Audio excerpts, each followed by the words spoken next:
مشہور خاتون پہلوان اور کانگریس کی امیدوار وینیش پھوگاٹ نے سیاسی میدان میں پہلی کامیابی حاصل کی۔ جولانا سیٹ سے انہوں نے بی جے پی امیدوار کو ہرا دیا۔ مشہور اولمپک پہلوان اور کانگریس کی امیدوار وینیش پھوگاٹ نے ہریانہ کے جولانا حلقے سے اپنے پہلے ہی انتخاب میں کامیابی حاصل کر لی۔ انہوں نے بی جے پی کے امیدوار یوگیش کمار کو 6015 ووٹوں کے فرق سے ہرا دیا۔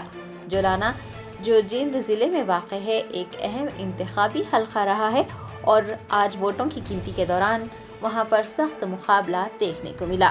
کئی مواقعوں پر وینیش پھوگاٹ پیچھے بھی ہوئی، لیکن بعد میں انہوں نے دوبارہ برتری حاصل کی اور جیت درج کروائی۔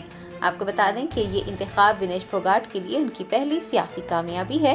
انہوں نے سال 2024 کے پیرس اولمپکس کے بعد کانگریس میں شمولیت اختیار کی تھی۔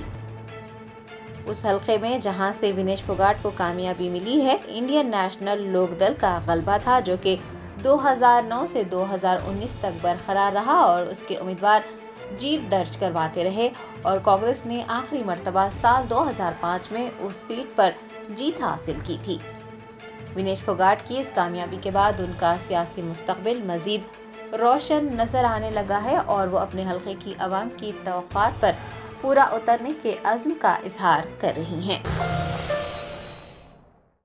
جرمنٹن super speciality hospital national award winner doctor Mir Jawad Zar Khan, German trained senior orthopaedic surgeon and director, ماہر ڈاکٹرز ڈاکٹر واصف اعظم اور doctor Bharvi Chanduri, senior cardiologist اور دیگر ڈاکٹرز نمایاں خدمات انجام دے رہے ہیں۔ Robotic surgery, advance cath lab, MRI، operation theatre, ICU، 2D ultrasound جیسی سہولیات سے آراستہ کارپوریٹ لیول ہاسپٹل، واجبی فیس میں ہر مرض سے شفا یابی کے لیے جرمنٹن سپر اسپیشلٹی ہاسپٹل، عطا پور۔